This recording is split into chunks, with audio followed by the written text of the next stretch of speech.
Hello दोस्तों, आज हम इस वीडियो में जॉनी डेप और एम्बर हर्ड केस में अब तक के 10 सबसे बड़े खुलासों के बारे में बताने जा रहे हैं। इन खुलासों के बाद से दुनिया भर की मीडिया इस केस को कवर करने के लिए और भी ज्यादा एक्टिव हो चुकी है और इसीलिए आज हम इस केस में हुए अब तक के 10 सबसे बड़े खुलासों के बारे में बताएंगे, जिसके बाद से आप लोगों को इस केस के बारे में थोड़ी और डिटेल जानने को मिलेगी। तो चलिए शुरू करते हैं।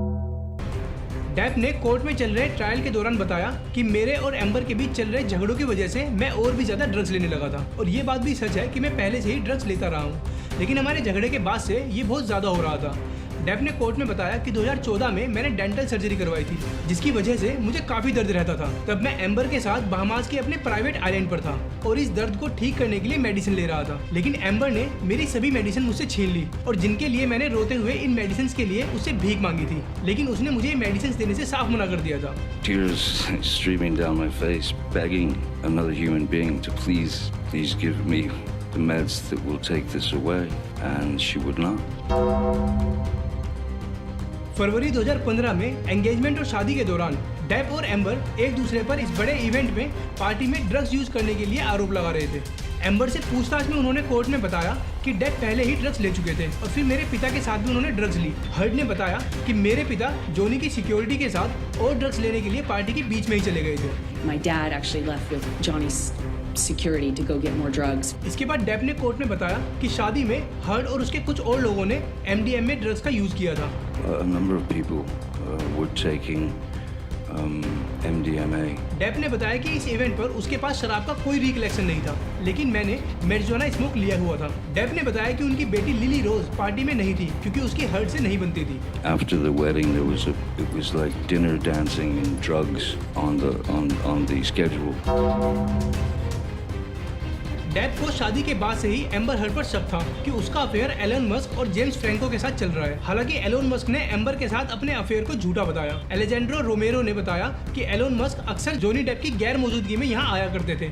यहाँ तक कि एम्बर और जेम्स फ्रैंको को उस अपार्टमेंट के एलिवेटर में भी देखा गया जहाँ एम्बर और जॉनी डेप साथ में रहा करते थे। लेकिन हर्ड के लॉयर कोर्ट में ये आर्ग्यू करते रहे कि फ्रैंको भी उसी कॉम्प्लेक्स में रहता था और दोनों एक दूसरे को जानते थे क्योंकि दोनों ने एक ही साथ मूवी एड्रिल डायरीज में काम किया था। हर्ड ने कहा जॉनी इस पर काफी जेलस था और इसीलिए उसने मुझे प्लेन में मारा भी था। And he gets on the plane and I just knew in every cell of my body something was wrong. Depp ने आरोप लगाया कि मूवी डेनिस गर्ल की शूटिंग के दौरान एम्बर हर्ड ने एडी रेडमैन और मूवी डायरेक्टर हुपर के साथ भी बेड शेयर किया था। Either verbally decimate me or to send me into a kind of tailspin of confusion and depression. वहीं दूसरी तरफ कोर्ट में एम्बर हर्ड ने बताया कि अपने फेस से चोट के निशानों को हाइड करने के लिए वो अक्सर मेकअप यूज किया करती थी, लेकिन जो कॉस्मेटिक एम्बर हर्ड ने कोर्ट में शो किए थे उनके बारे में मेलेनी कॉस्मेटिक ने ये दावा किया कि ये कॉस्मेटिक उस समय मार्केट में अवेलेबल ही नहीं थे, बल्कि 2017 के बाद से मार्केट में अवेलेबल हुए। It's a compact, but again, not made until 2017. Johnny Depp अपने फेमस कैरेक्टर जैक स्पैरो को एक सही तरीके से अलविदा कहना चाहते थे, like a farewell to Jack Sparrow character. एक वीडियो चैट के जरिए डेप के टैलेंट मैनेजर ने ये बताया कि एम्बर हर्ड के 2018 में वॉशिंगटन पोस्ट का एक आर्टिकल जॉनी डेप के करियर के लिए बहुत भारी पड़ा। You know, with respect to Johnny, it was catastrophic. जिसकी वजह से जॉनी डेप से कई हाई प्रोफाइल रोल छीन लिए गए थे, जिसमें पायरेट्स ऑफ द कैरिबियन 6 भी शामिल था। विगम के अनुसार जिसके लिए जॉनी डेप को $22.5 मिलियन मिलने वाले थे।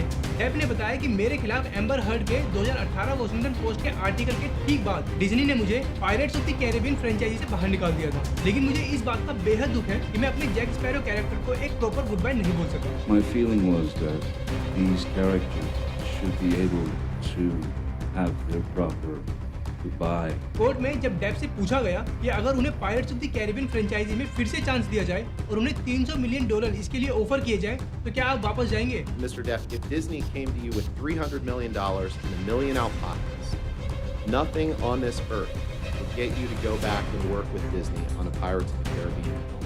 That is true, Mr. Roddenborn. तो डेप ने कहा कि अब मैं Pirates of the Caribbean franchise के साथ काम नहीं करना चाहता। साइकोलॉजिस्ट डॉक्टर डॉन ह्यूजेस ने बताया कि मैंने एम्बर हर्ड का डायग्नोसिस किया था और उस सेशन में ये बात सामने आई थी कि मिस्टर डेप ने एम्बर हर्ड के साथ इंटीमेट वायलेंस या कहे यौन शोषण किया था। So it was the cause was the intimate partner violence by Mr. Depp. लेकिन डॉक्टर शैनॉन करी जो कि डेप की लीगल टीम की एक मेंबर है, उन्होंने डॉक्टर ह्यूजेस के डायग्नोसिस को गलत बताया। इसके बाद डॉक्टर शैनॉन करी ने एम्बर हर्ड के साथ 2 सेशन में लगभग 12 घंटों तक हर्ड का डायग्नोसिस किया और बताया कि हर्ड के साथ किसी भी तरह का यौन शोषण नहीं हुआ था, बल्कि एम्बर हर्ड की साइकोलॉजिस्ट डॉक्टर डॉन ह्यूजेस ने PTSD सिम्टम्स को कोर्ट में बढ़ा चढ़ाकर बताया। So borderline personality disorder is a disorder of stability. It's instability. PTSD symptoms एक ऐसी टर्म को कहा जाता है जिसमें एक व्यक्ति वायलेंस, डिप्रेशन और शोषण का शिकार हुआ हो। शैनन करी ने बताया कि हर्ड के अनुसार उसे 20 में से 19 PTSD सिम्टम्स थे, जबकि शैनन करी को एम्बर के साथ 12 घंटों के सेशन के दौरान सिर्फ 3 ही PTSD सिम्टम्स मिले। लेकिन एम्बर हर्ड के साथ क्रॉस एग्जामिन के बाद शैनन करी ने यह बताया कि हर्ड के बिहेवियर का ये मतलब बिल्कुल भी नहीं है कि उसके द्वारा डेप पर लगाए गए आरोप झूठे हैं। You know, just because somebody doesn't have PTSD doesn't mean that they weren't harmed psychologically.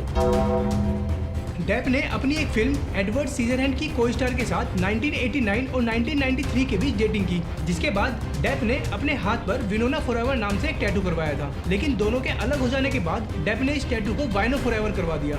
लेकिन एम्बर हर्ड ने बताया कि जब 2013 में एम्बर ने डेप से इस टैटू के बारे में पूछा तो डेप ने कहा ये वाइनो लिखा हुआ है। तब एम्बर को लगा कि वो मजाक कर रहा है और वो इस पर हंसने लगी। Said it says wino. It says wino, and I didn't see that. I thought he was joking. तब एम्बर हर्ड ने बताया कि जोनी ने उस दिन पहली बार उसे थप्पड़ मारा था और उस दिन डेप ने उसे 2 और बार थप्पड़ मारा था। And he slapped me again. Like, it was clear it wasn't a joke anymore. लेकिन डेप ने इन आरोपों से इनकार कर दिया और कहा कि हर्ड को मेरे हाथ पर वाइनो फॉरएवर नाम से टैटू पसंद नहीं था और वो चाहती थी कि डेप उसके नाम से एक टैटू करवाए। लेकिन बाद में डेप ने एक टैटू स्लिम नाम से हर्ड के लिए करवाया था, जिसे बाद में बदलकर डेप ने इसे स्कम करवा दिया और उसके बाद टैटू को स्कैम में बदल दिया। And then I did it. I got a full tattoo of her, and it ironically wasn't long after that everything started going sideways. इस पूरे ट्रायल के दौरान बहुत से ऐसे टेक्स्ट मैसेज भी सामने आए जिसमें डेप हर्ड के लिए गलत भाषा का इस्तेमाल कर रहे थे। डेप ने हर्ड के फादर को मैसेज करके ये भी कहा कि अब हम अपनी इस लड़ाई में बहुत आगे निकल चुके हैं और इस लड़ाई को हमने या मैंने आगे जाने दिया। And it says, it's away, I've let it go, went too far. We/I tend to do that. Actor Paul Bettany Avenger star जो कि डेप के दोस्त हैं, उनके साथ जॉनी डेप ने चैट करते हुए एम्बर हर्ड को जलाने और डुबोकर मारने की बात भी कही थी। Did I read that right? You certainly did, yes. And you wrote that about the woman who would later become your wife. लेकिन जॉनी डेप ने इन चैट्स को दोस्तों के बीच एक मजाकिया चैट बताया। डेप बार-बार अपनी चैट में खुद को मॉन्स्टर बता रहे थे, जो कि अल्कोहल और ड्रग से प्रभावित था।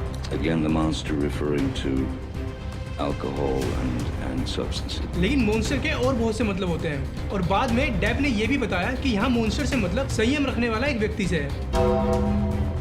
डेप और एम्बर की इस लड़ाई में आप किसी के भी साइड हो सकते हैं, यह आपकी पर्सनल चॉइस है। लेकिन इस पूरे केस में जो ऑडियो रिकॉर्डिंग चलाई गई उसमें काफी ज्यादा फॉल लैंग्वेज का इस्तेमाल किया गया था। एक रिकॉर्डिंग में हर्ड ने कहा कि मैंने डेप को पंच नहीं मारा था, लेकिन हर्ड ने यह माना कि उन्होंने ही डेप से सबसे पहले फिजिकल फाइट शुरू की थी। But I was hitting you. I was not punching you. और अपशब्दों के बीच हर्ड ने डेप को बेबी कहा और बच्चों की तरह बिहेव ना करने की सलाह भी दी। हर्ड ने एक और रिकॉर्डिंग कोर्ट में पेश की जिसमें डेप ने खुद को एम्बर से झगड़ा करने के बाद प्लेन के बाथरूम में लॉक कर लिया था। Why did you tape record him? Because I knew that Johnny wouldn't remember what he had done. Depp ने बताया कि जब वो एक बार 2015 में ऑस्ट्रेलिया घूमने गए थे तो हर्ड ने उन पर एक वोडका की बोतल फेंक कर मारी तो डेप की एक उंगली पूरी तरह से कट चुकी थी। The middle finger certainly took the brunt of it. और उन्होंने अपने उस बहते हुए खून से दीवार पर लिखना शुरू कर दिया और जब उंगली से बहता हुआ खून सूख गया तो डेप ने अपनी उंगलियां पेंट में डुबोकर दीवार पर लिखना शुरू कर दिया।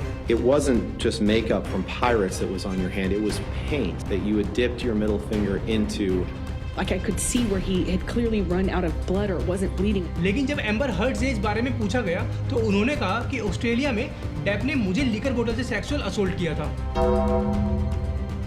ट्रायल के पहले 2 वीक हमने इस केस में कई चौंकाने वाले खुलासे देखे और दोनों ने ही एक दूसरे पर खूब आरोप लगाए। डेप ने बताया कि एम्बर ने जलती हुई सिगरेट मेरे फेस पर बुरी तरह से लगा दी थी।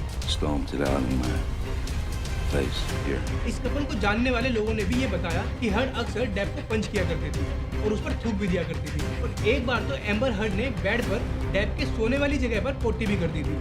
And on my side of the bed was human fecal matter.